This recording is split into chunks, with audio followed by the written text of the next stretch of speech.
प्यारे बच्चों, संस्कृत पाठशाला में आप सभी का स्वागत है। संस्कृत पाठशाला की पिछली कक्षा में हमने रचनात्मक कार्य की और रचनात्मक कार्य में हम बात कर रहे थे। सबसे पहले हमने आपको बताया कि पुरुष कितने होते हैं, लिंग कितने होते हैं, वचन कितने होते हैं। पुरुष के बारे में हमारी बात हो चुकी कि संस्कृत में 3 पुरुष माने जाते हैं, प्रथम पुरुष, मध्यम पुरुष और उत्तम पुरुष। जबकि इसी प्रकार 3 वचन होते हैं, एक वचन, द्विवचन और बहुवचन। और उसी तरह से लिंग भी 3 प्रकार के होते हैं, पुल्लिंग, स्त्रीलिंग और नपुंसकलिंग। इनके बारे में अगर आप विस्तार से जानना चाहते हैं तो पिछला वीडियो आप देख सकते हैं। अब आज हम रचनात्मक कार्य को आगे बढ़ाते हुए, अनुवाद कार्य को सीखने के लिए आगे बढ़ते हुए आज हम बात करेंगे कारक यानी विभक्ति की। कारक क्या होता है? कारक प्यारे बच्चों, आपने हिंदी में पढ़ा होगा। कारक की जब हम बात करते हैं तो 8 कारक हमारे सामने आते हैं। कर्ता, कर्म, कर्ण, संप्रदान, अपादान, संबंध, अधिकरण और संबोधन। और उनके अपने अपने विभक्ति चिन्ह होते हैं, जैसे कर्ता ने, कर्म को, कर्ण से, संप्रदान के लिए, अपादान से जुदाई, संबंध का, के, की, अधिकरण में, पर और संबोधन हे, अरे। आज संस्कृत में बात करते हैं और जो विशेष बात है वो ये कि आज की कक्षा हमारी छठी से आगे, यानी जो बेसिक स्टूडेंट्स हैं, यानी जिन्होंने संस्कृत सीखना शुरू किया है, जो संस्कृत लिखना चाहते हैं उनके लिए, और जो बड़े विद्यार्थी हैं, वरिष्ठ कक्षाओं के विद्यार्थी हैं, उनके लिए भी लाभप्रद है। कारक के संबंध में कहा गया है, वाक्य में जिसके द्वारा क्रिया की सिद्धि हो उसे कारक कहते हैं। यानी क्रिया जनकत्वम कारकत्वम, क्रिया का जनक, जो क्रिया का जनक हो, क्रिया को सिद्धि प्रदान करे, उसे कारक कहते हैं। आगे भी लिखा गया है इसमें, किसी वाक्य में क्रिया के संपादन में सहायता करने वाले को कारक कहते हैं। क्या कहा गया? किसी वाक्य में क्रिया के संपादन में सहायता करने वाले को कारक कहते हैं। यानी क्रियाम करोति निवर्त्यति कारकम, क्रिया के संपादन में जो सहायता करता है उसे कारक कहते हैं। पर यहाँ एक चीज जो विशेष रूप से जो छोटे विद्यार्थी हैं, यानी छठी, 7वीं, 8वीं के विद्यार्थी हैं, उनकी समझ के लिए या आम संस्कृत सीखने वाले की समझ के लिए मैं थोड़ा सा और स्पष्ट यहां कर देना चाहता हूं कि कारक का कार्य कर्ता और क्रिया या कर्म के बीच में जो संबंध स्थापित करने के लिए विभक्ति चिन्ह प्रयोग करते हैं। आम आज तक आपने जो पढ़ा होगा, अगर तो परिभाषा में यही पढ़ा होगा कि कारक वे विभक्ति चिन्ह होते हैं जो कर्ता, कर्म और क्रिया में संबंध स्थापित करते हैं।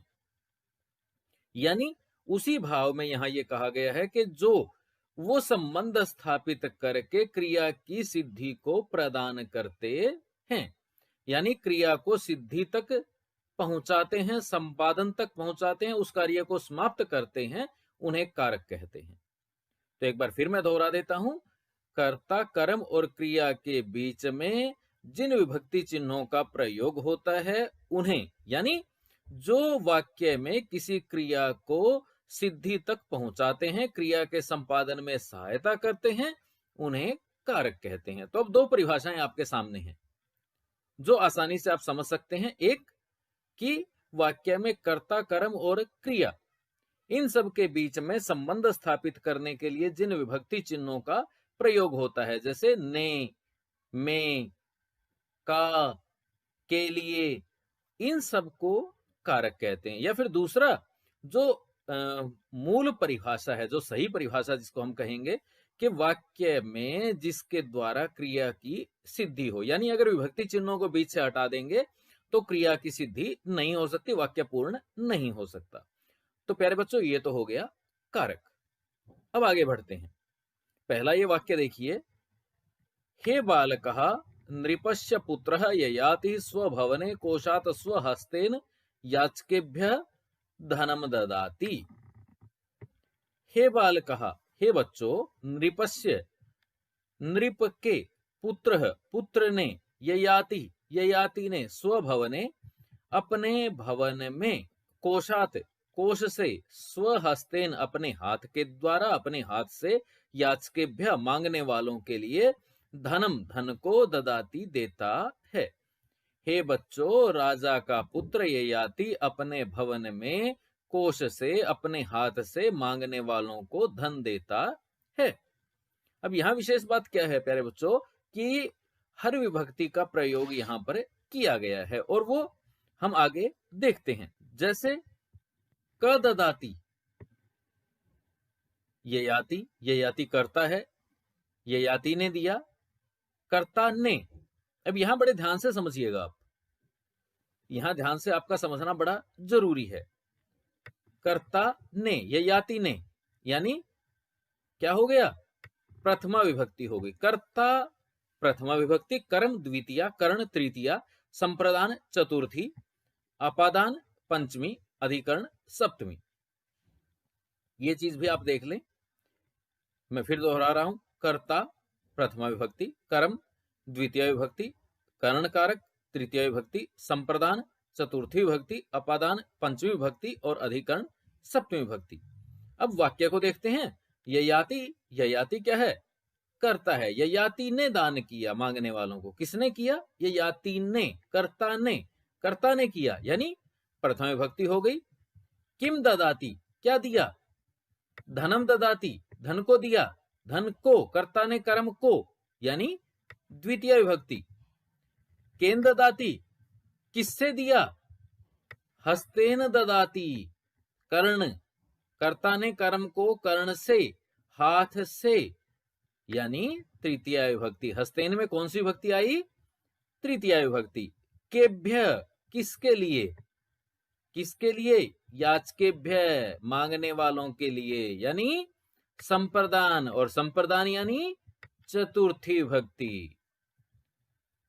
उसके बाद कस्मात, कहां से, कस्मात ददाती, कहां से दिया, कोशात, कोश से, यानी कर्ता ने कर्म को कर्ण से, संप्रदान के लिए अपादान से, अपादान से, कोश से दिया, तो पंचमी विभक्ति का प्रयोग होता है। और पंचमी विभक्ति के एक वचन में आया कोशात, कोशात कोश से, यानी अपादान, अपादान का अभिप्राय हो गया संस्कृत में पंचमी विभक्ति।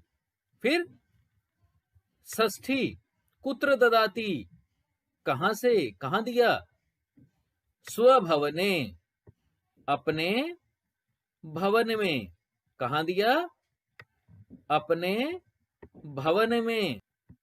कुत्र ददाती, कहां दिया, स्वभवने, स्वभवने ददाती, अपने भवन में दिया, यानी अधिकरण, अधिकरण यानी सप्तमी। तो ये बड़ी मजेदार बात थी और आपके समझ में आने वाली बात भी है कि किस तरह से कर्ता ने कर्म को कर्ण से, संप्रदान के लिए, अपादान से, जुदाई, जुदा होने में, कोश से जुदा हुआ, धन जुदा हुआ, अधिकरण में पर, यानी कर्ता के साथ प्रथमा, कर्म यानी द्वितीया, कर्ण यानी तृतीया, संप्रदान यानी चतुर्थी, अपादान यानी पंचमी, अधिकरण यानी सप्तमी। तो प्यारे बच्चों, बड़े ध्यान से समझने वाली बात यहां ये हो जाती। एक बार फिर आप इसको देख लीजिए। हे बालकः, नृपस्य पुत्र है ययाति, स्वभवने कोशात स्वहस्तेन याचकेभ्य धनम ददाति। अब इसमें प्रथमा, द्वितीया, तृतीया, चतुर्थी, पंचमी और सप्तमी, इन विभक्तियों का प्रयोग हुआ है। यहां नृप्ति आदि पदों का क्रिया के साथ संबंध है, अतः ये कारक हैं। संस्कृत में संबंध और संबोधन को क्रिया से सीधे संबद्ध न होने के कारण कारक नहीं माना जाता। अब यहां ये बात बड़ी ध्यान रखने वाली है प्यारे बच्चों, के आप याद रखें, संस्कृत में कारक माने जाते हैं 6। कितने माने जाते हैं? 6। यहां संबंध और संबोधन को कारक नहीं माना जाता। एक बार फिर देख लीजिए, यहाँ नृपति आदि पदों का क्रिया के साथ संबंध है, अतः ये कारक हैं। संस्कृत में संबंध और संबोधन को क्रिया से सीधे संबंध न होने के कारण कारक नहीं माना जाता है। इस वाक्य में नृपस्य पद का ययाति कर्ता से संबंध है, किंतु क्रिया ययाति से सीधा संबंध नहीं रखती है। इसी तरह से हे बालकः का भी क्रिया से सीधा कोई संबंध नहीं है। अब यहाँ जो आपको ध्यान से समझने वाली बात है वो ये कि ददाति का सीधा संबंध न होने के कारण उसे गिना नहीं गया कारक में, और इसी तरह से बालकः का भी क्रिया से कोई सीधा संबंध नहीं है। तो इस प्रकार हमें समझ लेना चाहिए कि कर्ता, कर्म, कर्ण, संप्रदान, अपादान और अधिकरण, क्या क्या? कर्ता, कर्म, कर्ण, संप्रदान, अपादान और अधिकरण, ये 6 कारक हैं। कितने कारक हैं? ये 6 कारक हैं। प्यारे बच्चों, अब बात करेंगे हम एक एक की। सबसे पहले हम बात करते हैं कर्ता की। कर्ता क्रिया को स्वतंत्र रूप से करने वाले को कर्ता कहते हैं। कर्ता यानी क्रिया को करने वाला। जैसे गिरीशः पुस्तकम पठति, जैसे गिरीशः पुस्तकम पठति, पुस्तक कौन पढ़ रहा है? गिरीश। यहां पठति क्रिया होने के कारण, यानी पठति क्रिया को करने वाला है। पठति जो क्रिया है, पढ़ने का जो कार्य है, उसको करने वाला कौन है? गिरीश। इसलिए कर्ता कारक हुआ। कौन हुआ कर्ता कारक? गिरीश। फिर कर्म की बात करते हैं। कर्म क्रिया के संपादन में कर्ता के सर्वाधिक अभिष्ट को कर्म कहते हैं। क्या कहते हैं? कर्म कहते हैं। क्रिया के संपादन में कर्ता के सर्वाधिक अभिष्ट को कर्म कहते हैं, यानी जो सबसे ज्यादा उसके नजदीक हो। कैसे? गिरीशः पुस्तकम पठति, यहां पठन क्रिया के संपादन में कर्ता गिरीश के लिए, कर्ता कौन था? गिरीश। गिरीश के लिए सबसे अभिष्ट है पुस्तक, इसलिए पुस्तक क्या हुआ? कर्म। गिरीश पुस्तक पढ़ता है, यानी पुस्तक को पढ़ता है। कर्ता ने कर्म को, पुस्तक को पढ़ता है। इसके बाद आगे बात करते हैं कर्ण की। कर्ण क्रिया की सिद्धि में कर्ता के प्रमुख सहायक को कर्ण कहते हैं। कर्ता के प्रमुख सहायक को कर्ण कहते हैं। जैसे गोरी जलेन मुखम प्रक्षाल्यति, गोरी जलेन, गोरी जलेन जल से या जल के द्वारा, मुखम मुख को, प्रक्षाल्यति धोती है। यहां प्रक्षालन क्रिया का प्रमुख सहायक जल है। प्रक्षालन यानी धोना। अब धोने में सबसे पहले और खास जो सहायक है वो क्या है? जल यानी पानी। इसलिए जल कर्ण कारक है और उसी में तृतीया का प्रयोग किया गया है, कर्ण का प्रयोग किया गया है, यानी गोरी जल से, जल से, हाँ जी, इसमें तृतीया का प्रयोग हुआ। गोरी जल से मुंह धोती है। आगे बढ़ते हैं। हमारा जो अगला कारक है संप्रदान कारक। संप्रदान कारक में जो आपको समझ लेना है प्यारे बच्चों, वो आप अब देख लीजिए। संप्रदान कारक में क्या है कि जिसे कुछ दिया जाता है या जिसके लिए कोई कार्य किया जाता है वह संप्रदान कारक होता है। संप्रदान कारक जिसके लिए कुछ दिया जाता है, जिसके लिए कोई कार्य किया जाता है, उसे संप्रदान कारक कहते हैं, यानी वहां संप्रदान होता है। जैसे वागीशः मित्राय लेखनीम ददाति। वागीशः, वागीश, मित्राय, मित्र के लिए लेखनीम, लेखनी को, कलम को, पेन को, ददाती देता है। अब इस वाक्य में मित्र को लेखनी दी जा रही है, कलम दी जा रही है, इसलिए किसके लिए दी जा रही है? हमने अभी पढ़ा ना कि जिसके लिए कुछ दिया जाता है वहां संप्रदान कारक होता है, वहां चतुर्थी होती है। किसके लिए दी गई? मित्र के लिए। और मित्र में ही फिर हमने संप्रदान का प्रयोग किया, चतुर्थी का प्रयोग किया, इसलिए मित्र हो गया संप्रदान कारक। और चतुर्थी का एक वचन हमने प्रयोग कर दिया, मित्राय वागीशः मित्राय लेखनीम ददाति, मित्र के लिए। एक वाक्य और देख लेते हैं, माता बालकाय फलम आन्यति। माता, मां, बालकाय बच्चे के लिए, फलम फल, आन्यति लाती है। वाक्य में फल लाने का कार्य हो रहा है, किसके लिए? बालक के लिए। बालक के लिए, कर्ता ने कर्म को कर्ण से संप्रदान के लिए, के लिए, वैसे भी के लिए जिसके साथ प्रयोग हो रहा है, किसके लिए? बालक के लिए। और जिसके लिए हो रहा है वो संप्रदान कारक है, और संप्रदान कारक में चतुर्थी का प्रयोग होता है, इसलिए बालकाय संप्रदान कारक है, यहां चतुर्थी का बालक के लिए प्रयोग किया गया है। अपेक्षा आपको समझ में आ रहा होगा, और अगर कोई बात आपको समझ में नहीं आती है तो आप प्रश्न कर सकते हैं, कमेंट बॉक्स में लिख सकते हैं, अपना प्रश्न रख सकते हैं। अब आगे बढ़ते हैं, हम बात करते हैं अपादान कारक की। किसकी बात करते हैं? अपादान कारक की। अपादान, जिससे कोई वस्तु अलग होती है। अपादान से जुदाई, कारक आपने हिंदी में पढ़े हैं ना, तो वहां विभक्ति चिन्ह क्या होता है? से जुदाई, यानी अलग होने के अर्थ में क्या होता है? अपादान कारक होता है। अलग होने की स्थिति में क्या होता है? अपादान होता है। जैसे वृक्षात पत्राणि पतंती, क्या हुआ? वृक्षात पत्राणि पतंती, यहां पत्ते, पत्राणि क्या हो रहे हैं? वृक्ष से अलग हो रहे हैं, इसलिए कौन अलग हो रहा है? पत्ते, पेड़ से पत्ते गिरते हैं। अपादान से जुदाई, किससे जुदा हो रहे हैं पत्ते? पेड़ से, इसलिए वृक्ष में पंचमी विभक्ति का प्रयोग हुआ, अपादान कारक का प्रयोग हुआ, और हो गया वृक्षात। वृक्षात अपादान कारक है। क्या है? वृक्षात अपादान कारक है। वृक्षात पत्राणि पतंती, वृक्ष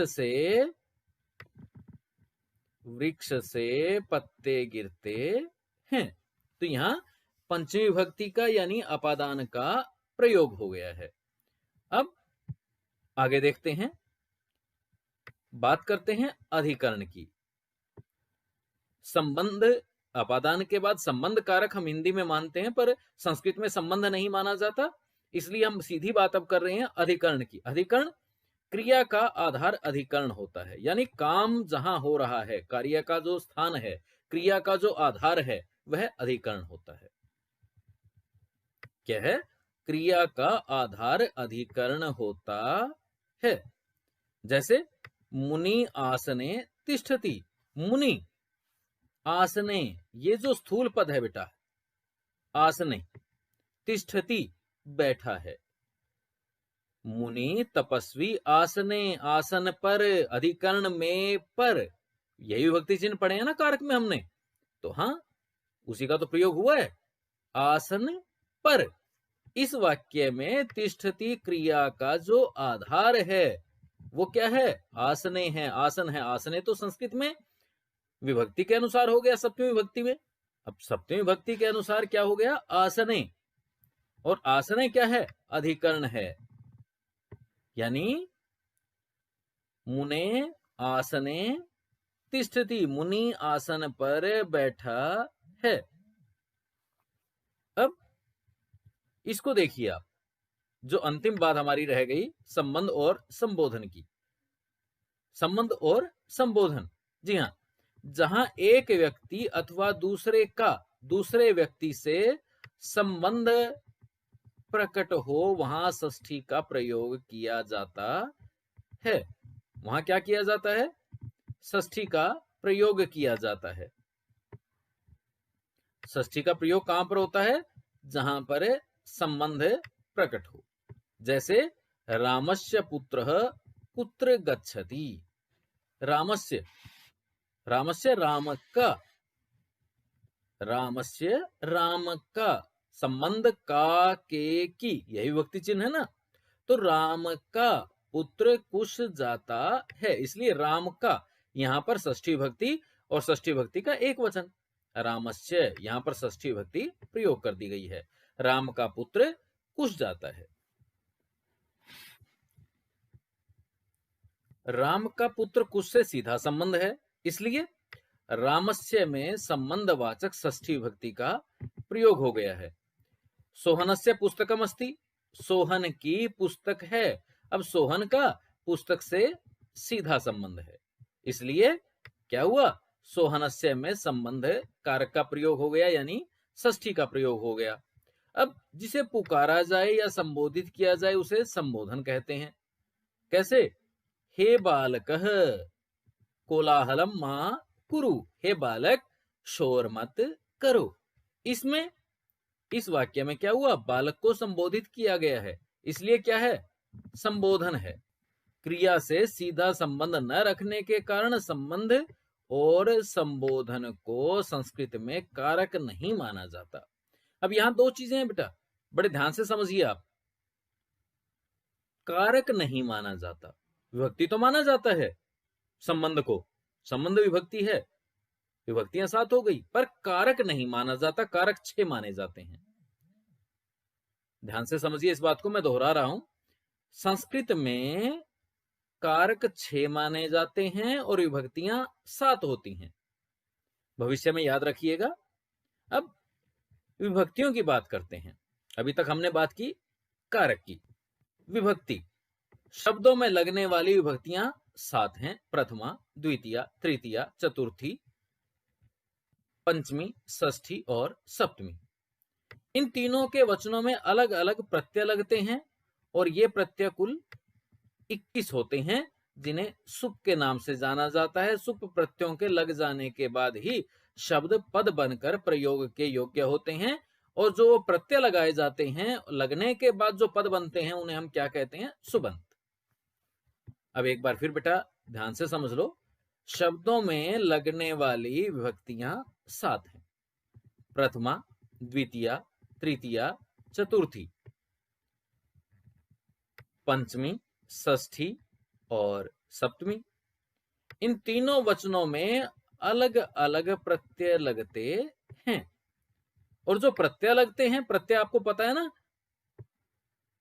शब्द के पीछे लगते हैं, पद के पीछे जुड़ते हैं, और जब शब्द के पीछे जुड़ करके जो वो प्रत्यय जोड़े जाते हैं उन्हें हम कौन सा प्रत्यय कहते हैं? सुप।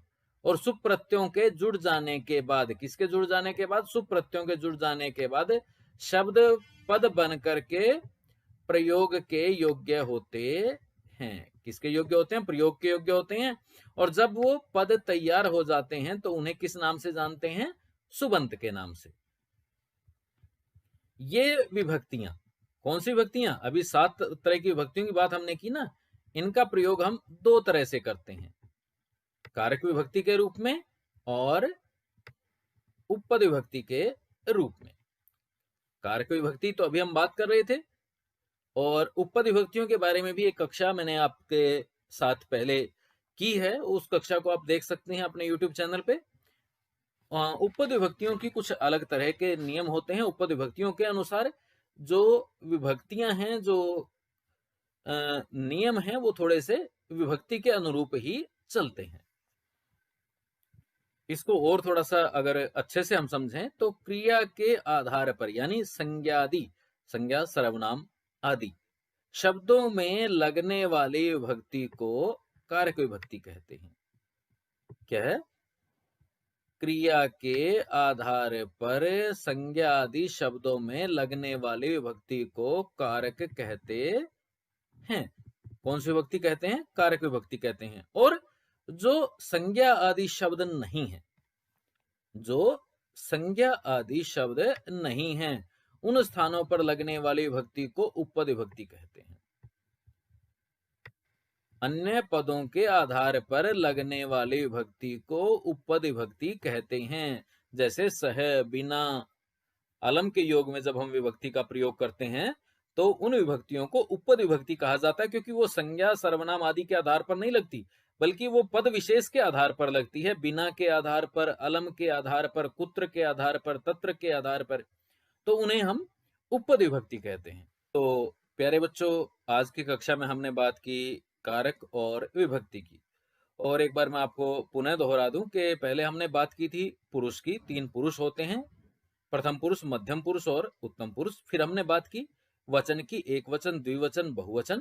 फिर हमने बात की लिंग की, पुल्लिंग, स्त्रीलिंग और नपुंसकलिंग। फिर आज की कक्षा में हम बात कर रहे थे कारक और विभक्ति। कारक हिंदी में 8 होते हैं, पर संस्कृत में हम कारक की गिनती 6 करते हैं। और किस तरह से उनका प्रयोग होता है हमने बड़े विस्तार से जाना भी। पर विभक्ति संस्कृत 7 विभक्तियां होती हैं, प्रथमा, द्वितीया, तृतीया, चतुर्थी, पंचमी, षष्ठी और सप्तमी। और तीनों वचनों में अलग अलग सुप नाम से जो प्रत्यय होते हैं, यानी 21 प्रत्यय, उनका प्रयोग होता है। और वो जो पद बन करके तैयार होते हैं प्रत्यय लगने के बाद, पीछे शब्द के प्रत्यय जुड़ने के बाद जो पद तैयार होते हैं उन्हें हम सुबंत कहते हैं। फिर विभक्तियां 2 तरह से प्रयोग होती हैं, कारक विभक्ति और उपपद विभक्ति। कारक विभक्ति वो जो संज्ञा, सर्वनाम आदि शब्दों के आधार पर प्रयोग होती हैं, और उपपद विभक्ति वो जो अन्य पदों के आधार पर, यत्र, तत्र, कुत्र, बिना, ऐसे शब्दों के आधार पर जिनका प्रयोग किया जाता है, उन्हें हम उपपद विभक्ति कहते हैं।